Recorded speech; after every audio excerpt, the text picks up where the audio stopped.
The war taught me as well, and the war still teaches me. And that's why I read about war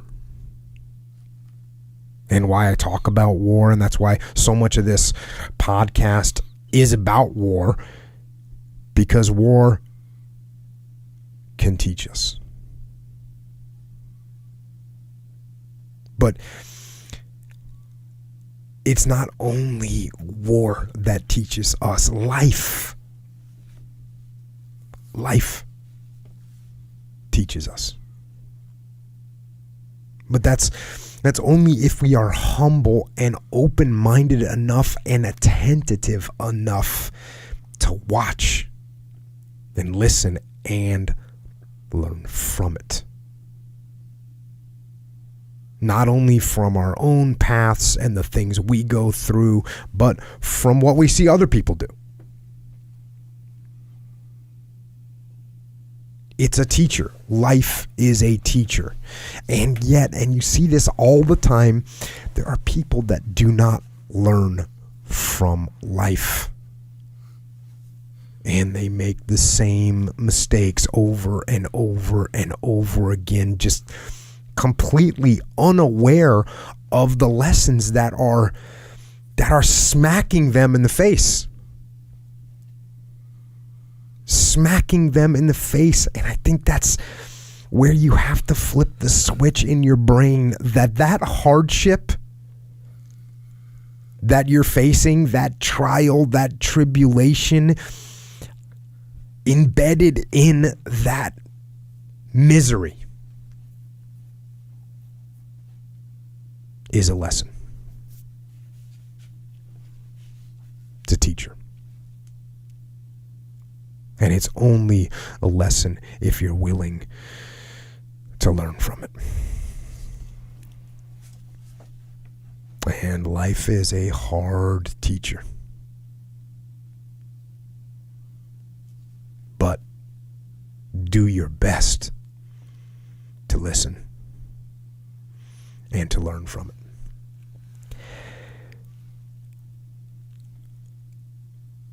And, speaking of learning,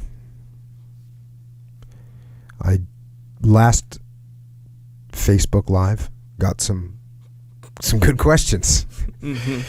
And I know it's a little rough transition. No, man. But so good.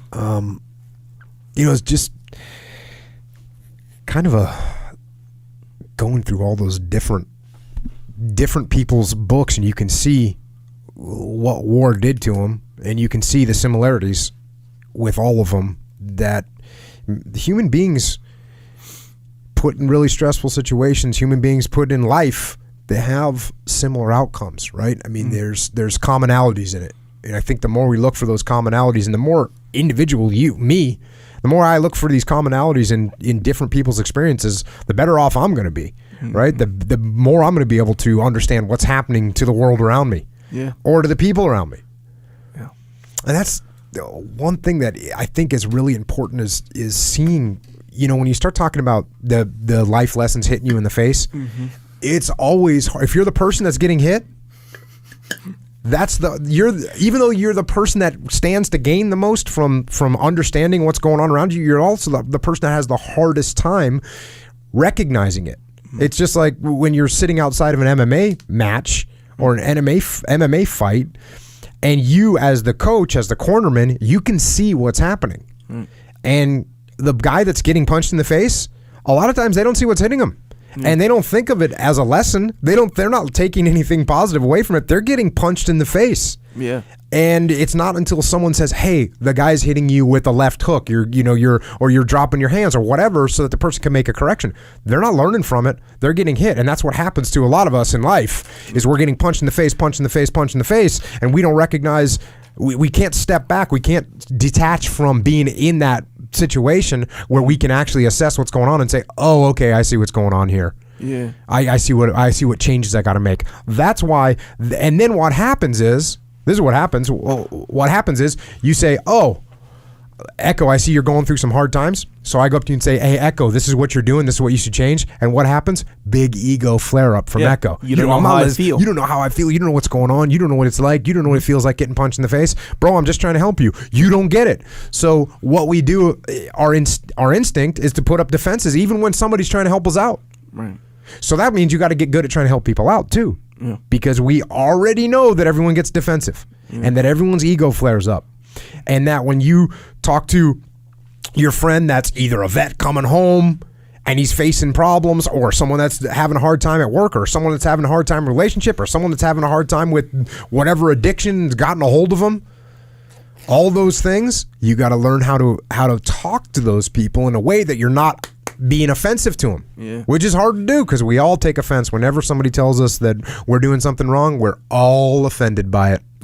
We're all offended by it. Yeah, even the most positive, helpful person, your mom, right? Your mom comes to tell you something, you get offended. Right? Your best friend comes and says, hey, you're doing this, you're going down the wrong path here. You don't know nothing about my path. Yep. So having that detachment so you can see it yourself, and then having an open mind when somebody tries to help you, and then when you are trying to help someone, trying to do it in a way that you don't attack their ego, those are some good things to think about as you're going through life, trying to take lessons away from it. Man, it's so crazy how it applies to everything. It's like when you ever hear people say, if I knew then what I know now, that's of course, right? Story of course. Of my life, the jacked up thing is there's all kinds of people that know now that tried to tell you then. Yeah. There's so many places to get this information. You're saying, if I knew then what I knew now, well then guess what? All kinds of people were trying to help you. Yeah. We're trying to help me. We're trying to tell me what to do. Yeah. I wasn't listening to any of them. Yeah. My ego's too big. I know what I'm doing. I'm the smartest person in the world. You don't understand the situation. It's going to be different for me. My life is special. My life is different. You don't get all those things. All those things that we say. So true. If we just had an open mind to listen to what people were trying to tell us. Yeah. Or at a minimum, have an open mind to listen to what life was trying to tell us. It's hard. It's funny because it's so true. Like how when you say, if I knew then what I know now. And you say it, well, back then there was people yelling at you, screaming metaphorically, right there, giving you that knowledge so you could have known then what you know now, kind of thing. Yeah. Then you got to go one step deeper and go, dang, well, I should have known then to listen to you guys. I know to listen to you guys now, kind of thing. Man, it's almost like this borderline impossible scenario. It is a hard scenario. There's some things in life, and this is so unfortunate, that you have to learn only from life. There's all these stupid things that people go through, and you're watching them go through it. Yeah. And again, I talk about this story where you get someone that's going down a downward spiral. You pick the downward spiral that they're on, whether it's their relationship that they're in is a disaster, whether they're getting addicted to whatever you want to get addicted to, whether that's work, whether that's alcohol, whether that's drugs, whether that's gambling, whatever thing you want to be addicted to, you pick the downward spiral that you want to jump on. Mm-hmm. The person that's on that downward spiral, they don't see it. And everybody that's outside of the spiral can absolutely identify it and tell them, and they don't want to get off. I mean, I know, hey, addictions are horrible. Right? Yeah. And that's why they're called addictions. And that's why people ride that downward spiral until it destroys them. Yeah. Like Eugene Sledge's dad talked about. It's like, hey, it'll ruin you. Yeah. The only way out is willpower. The only way out, and then Eugene says, is you got to defeat it with pure self-discipline. Yeah. Yeah, you can have fun little games with your mind and win. They're little like chess matches with your mind with alcohol. I know that from experience. And when we first started doing the podcast, I didn't realize that you drank as much as you drank at that time. Yeah. I was like, because we were recording. Yeah. And you poured one out, and I was like, "What are you doing, bro? I'm like in here to get after it, and you're gonna have a drink during this?" Yeah. Well, in my slight defense, one drink wouldn't really affect anything. Yeah. And I know this because other people tell me this, and I feel this, where even if I would get hammered, this was back then, you couldn't really tell. People would be like, "Oh, you don't even seem at all." Meanwhile, on the inside, I'm like, but yeah. And here's another thing, and this can apply to a lot of people, I think. Not everybody, but maybe some people, where you know how I was the kind where I would only drink at home when I did work. Here's the thing, though. That's the most bizarre thing. Yeah, when Isn't I that go like out to the textbook definition of an alcoholic? Drinking at home alone while you're working? No, I'm sure it's one of the potential symptoms, but straight up, not potential. When I went to like the bar or some like hangout, I didn't really go to the club. I mean, nah, after I stopped working the club, I hardly went. But to go hang out and stuff, I'd drink way less. I wouldn't even really want to drink that much. But at home working, that's when I would drink. But like I said, I work every single night and for a long time too. So it was like every night for like years and years and years. But the only problems that it would kind of create were these kind of covert problems. Like the next day I wasn't as driven to do much. I'd work out, I'd go train, I'd do all the stuff that, I've been doing for whatever years. But like how you learn something new to bring, XYZ element of your life to the next level kind of thing, it would really get in the way of that. So you were kind of staying at level like 3. Yeah, but here's the thing, though. In certain ways, I was learning a lot, because you learn a lot when I work and stuff, when I do, all these programs and do video stuff, you learn a lot while you do it. So, man, I was learning and getting better at my stuff. So, in a way, the problems, like I said, weren't real obvious. Yeah. And then after a while, like after time goes, you know what it was? What really brought the problems to light was fucking hanging with you. Because you'd be like, okay, we're here, now we're going here. To this week, we're on like a whole different thing. And I'm like, man, I can hardly keep up with Jocko. So at night, I'd be like, oh yeah, I'm keeping up with Jocko. But the next day, I'm thinking, when you're doing stuff early in the morning, you're doing stuff during the day, you're letting me know, okay, now we got this. And I'm like, dang, I just basically been recovering all day because I don't feel that good. I did a workout. Oh yeah, because we used to record the podcast at night, too late at night. Yeah. And so we'd get done at 1 o'clock in the morning. And I'd have to get after it in the morning, and you'd not have to. Yeah, exactly right. So it's weird. When you do that routine, you get this weird second. I think your body just gets ready to do work and stuff. You know how you do something over and over, your body just kind of just accommodates the schedule. So I was like, at night I'd do fine, but during the day I wouldn't want to do nothing. Meanwhile, you're doing all this stuff, and I was like, man. And not to mention all the things that we talked about. That I was like, oh, I got tricked by my brain. Mm-hmm. Meanwhile, at the expense of my whole life, aside from those, 4 The other hours thing that sucks for you is that because the problems were covert, there wasn't any, I'm assuming that there wasn't any external people trying to help you and be like, hey, Echo, you shouldn't drink at night, because you were still maintaining an acceptable standard of humanity. Yeah. So, and you're taking care of your wife, you're taking care of your young daughter, and so you're doing what you're responsible to do. What your responsibilities were being handled. They're just being handled at level 3, and level 3 was okay. Maybe people thought that was where you were at. Actually, and this may sound better, but this is worse. They were being held at essentially level 10. Everything everything I cared about was being handled. Everything, like to the really high level, like hanging with the kids, talking with them. So my wife would go to bed earlier than me. So then you'd say late working, drinking. I could still wake up. I'd be messed, not that like happy to be awake, but that would never show dealing with other people. And then there'd be times where if I was just too, and really I just felt tired. That's what it was. I didn't feel hungover. This is actually brings up a good point, is that I think a lot of times people spend, because they're achieving a minimum standard, or maybe even a medium standard. Yeah, I would say a solid standard in your case, from your perspective. To me, I was working. Yeah, you were working. You were getting your job done. Yeah, making taking good care money, of your family, and doing workouts, like hard, good workouts during the day. But everything else, I was like, oh my gosh, I can't do this. But I bet there's always.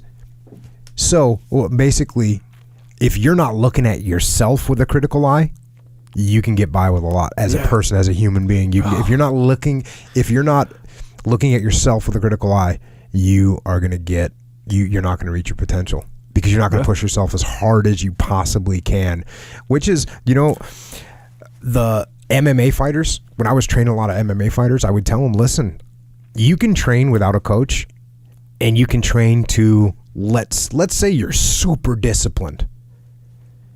You can get to like 84%. This is an interesting dichotomy. You can get to 84% of your max output of your pushing yourself.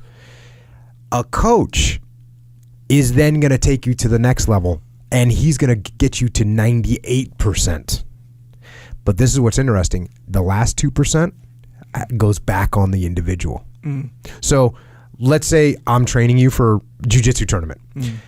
If you just trained yourself for the jiu-jitsu tournament, you'd get to 82% of your potential. Because you get to the last round and you look at you know what, I might get hurt this round, so I'm going to take it off. Or I might, you're going to make all those excuses. You're not going to hold the line, right? Now, if I'm training you, now I go, okay, Echo, you got to be here. Yep, Echo, you're going to do 2 more rounds. Hey, you're done with your rounds. You can do some burpees. I'm going to make you do that stuff. So that's what a coach does.